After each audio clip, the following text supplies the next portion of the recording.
Hello friends, आपका स्वागत है आपके अपने यूट्यूब चैनल एग्री यूनिक पर। आज के इस वीडियो में हम बात करेंगे एग्रोनॉमी के बारे में। इसके इकाई 1 का चर्चा हमने पिछले वीडियो में कर लिया है। आज के इस वीडियो में हम एग्रोनॉमी के इकाई 2 की चर्चा करेंगे। जो भी लोग चैनल पर नए आए हैं और चैनल को विजिट करके नए पुराने वीडियो देख लेंगे और वीडियो पसंद आए तो लाइक कर लेंगे और चैनल को सब्सक्राइब कर लेंगे, बेल आइकन दबा लेंगे जिससे नए नए वीडियोज उन तक पहुंचता रहे। तो चलिए स्टार्ट करते हैं आज का सेशन इकाई 2। इसमें पहला टॉपिक दिया हुआ है शुष्क भूमि कृषि, ड्राई लैंड एग्रीकल्चर, जो मोस्ट इम्पॉर्टेंट है। यहाँ से कई बार परीक्षा में क्वेश्चन बना हुआ है। पहला पॉइंट दिया है शुष्क भूमि कृषि का अभिप्राय पूरी तरह से वर्षा आधारित स्थिति में फसलों की खेती करना, अर्थात ऐसी खेती करना जिसमें हम सिंचाई की व्यवस्था ना करें, सिर्फ वर्षा के जल पर ही आप आधारित रहें, तो उसे हम शुष्क भूमि कृषि कहते हैं। भारत में लगभग 60% क्षेत्रफल में शुष्क खेती की जाती है, जिससे कुल फसल उत्पादन का लगभग 40% उत्पादन होता है। यह पूछा गया आरपीएससी के एओ 2012 में, तो यह भी आपका मोस्ट इम्पॉर्टेंट रहेगा। तो नेक्स्ट की चर्चा करेंगे। नेक्स्ट आपका दिया हुआ है ये विभिन्न प्रकार से वर्गीकृत की जाती हैं।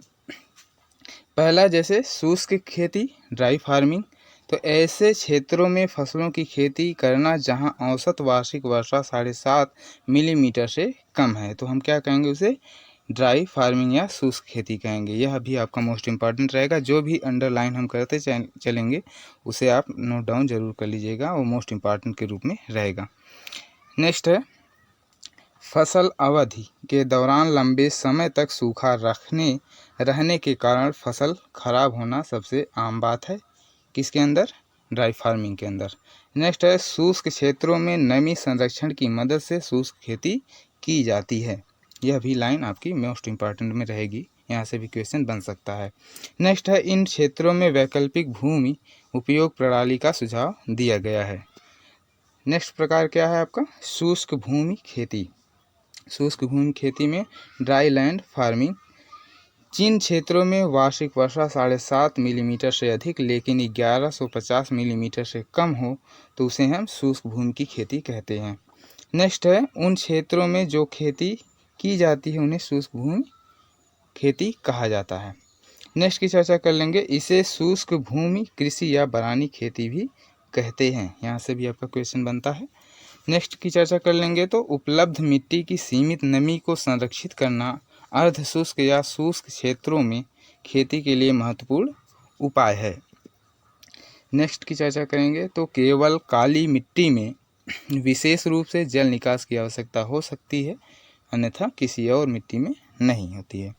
नेक्स्ट आपका जो वर्गीकरण है, वर्गीकरण में तीसरा है आपका वर्षा आधारित खेती यानी रेन फेड फार्मिंग। इसमें पहला जो पॉइंट है, ऐसे क्षेत्रों में फसलों की खेती करना जहां वार्षिक वर्षा 1150 मिलीमीटर से अधिक होती हो, वर्षा आधारित खेती कहा जाता है। तो इसे भी आप नोट डाउन कर सकते हैं। नेक्स्ट है आपका यह खेती आर्द्र क्षेत्रों में की जाती है, जहां पर क्या हो, हमेशा नमी भूमि में बनी रहती है, तो ऐसी खेती वहां पर हम करते हैं, वर्षा आधारित खेती।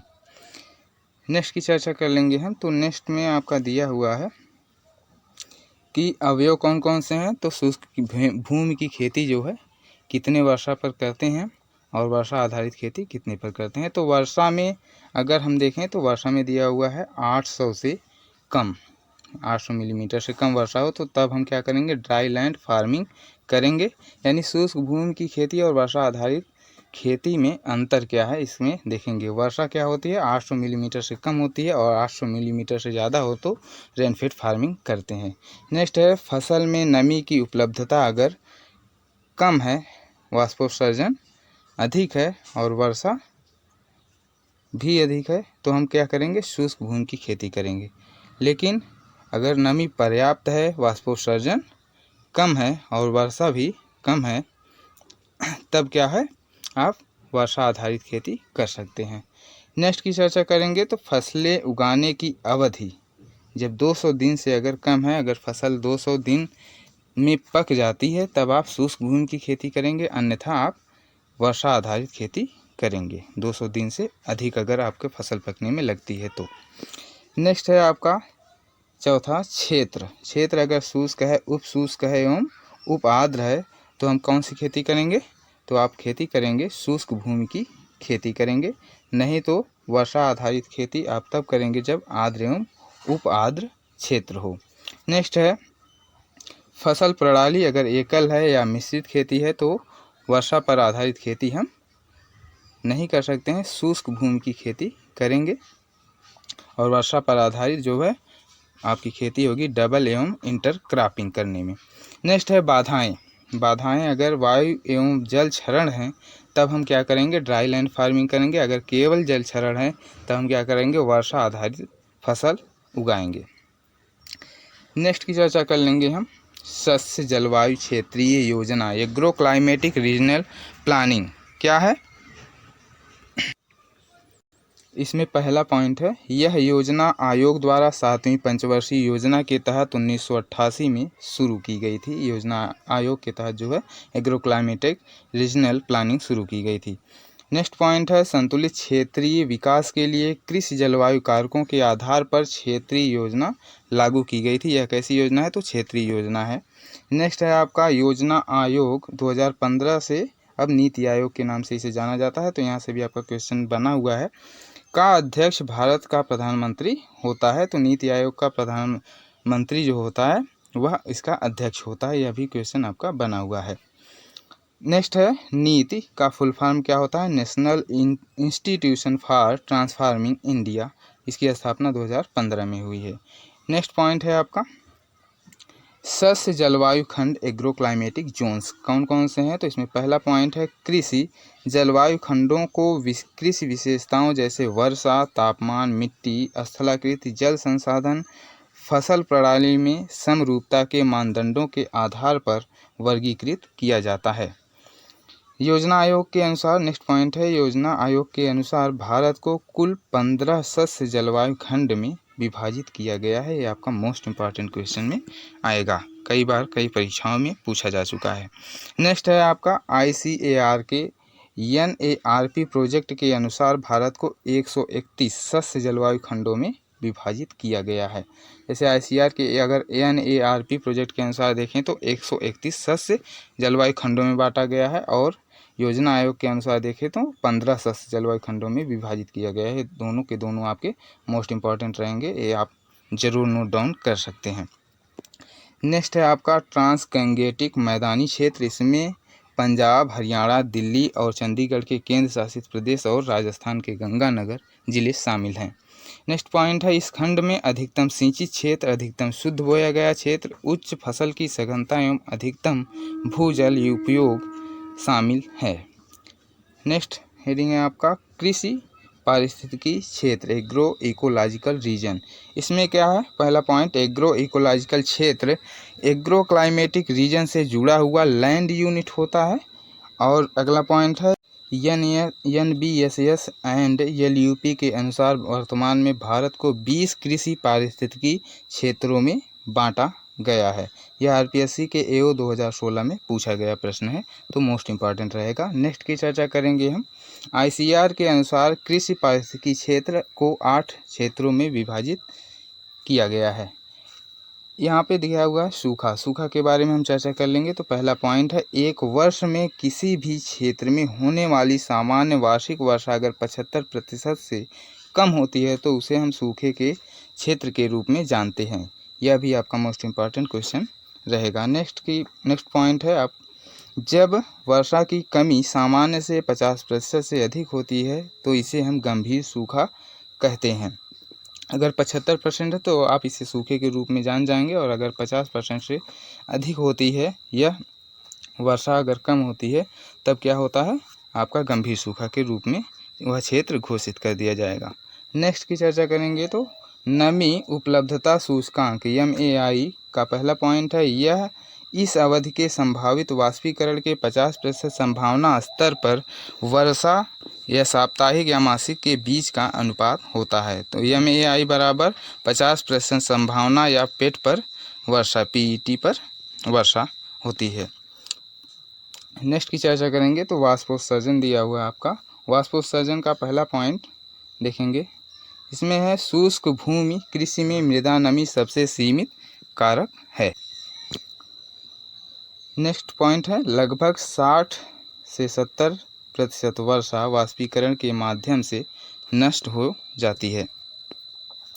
नेक्स्ट पॉइंट है आपका वाष्पोत्सर्जन मिट्टी की सतह से वाष्पीकरण एवं पौधे की सतह से उत्सर्जन द्वारा जल के नुकसान को वाष्पोत्सर्जन कहते हैं। तो वाष्पोत्सर्जन किसे कहते हैं? मिट्टी की सतह से वाष्पीकरण एवं पौधे की सतह से उत्सर्जन द्वारा जो जल नुकसान होता है उसे हम वाष्पोत्सर्जन कहते हैं। नेक्स्ट पॉइंट है यह नुकसान लाइसीमीटर द्वारा ज्ञात किया जाता है। यह IARI के PhD एग्जाम में भी पूछा गया है, यह मोस्ट इम्पॉर्टेंट रहेगा। नेक्स्ट पॉइंट है वाष्पोत्सर्जन के नुकसानों को मल्च, प्रति उत्सर्जक, एंटी ट्रांसपेरेंट और वायुरोधक के रूप के उपयोग से कम किया जा सकता है। तो कैसे कम किया जा सकता है? प्रति उत्सर्जक और वायुरोधकों का उपयोग करके। नेक्स्ट पॉइंट है प्रति उत्सर्जक कौन कौन से हैं? प्रति उत्सर्जक पदार्थ जो हैं आपके, ए पदार्थ पौधे से उत्सर्जन की दर कम करने के लिए पौधे की सतह पर प्रयुक्त करते हैं। नेक्स्ट पॉइंट है एंटी ट्रांसपेरेंट प्रकाश संश्लेषण को क्या करते हैं? कम करते हैं। इसलिए केवल अत्यधिक नमी की कमी होने पर फसल को मौत से बचाने के लिए इसका उपयोग सीमित होना चाहिए। नेक्स्ट पॉइंट है केवल नर्सरी एवं बागवानी फसलों में इनका कुछ व्यवहारिक उपयोग है। एंटी ट्रांसपेरेंट मुख्य रूप से 4 प्रकार के होते हैं। ये आपका इम्पॉर्टेंट में रहेगा, मोस्ट इम्पॉर्टेंट यहाँ से पूछा गया सवाल है। रंध्र बंद करने वाले जैसे स्टोमेटा क्लोजिंग करने वाले कौन से पदार्थ होते हैं? तो इसमें पहला पॉइंट दिया है ए पदार्थ पौधे की पत्तियों के स्टोमेटा को बंद करके पानी की कमी को कम करते हैं, जैसे फेनिल मर्क्यूरिक एसिड PMA एवं कम मात्रा में एट्राजीन और CO2 भी प्रभावी एंटी ट्रांसपेरेंट के रूप में भी काम करते हैं। नेक्स्ट है आपका आवरण बनाने वाले या फिल्म फार्मिंग।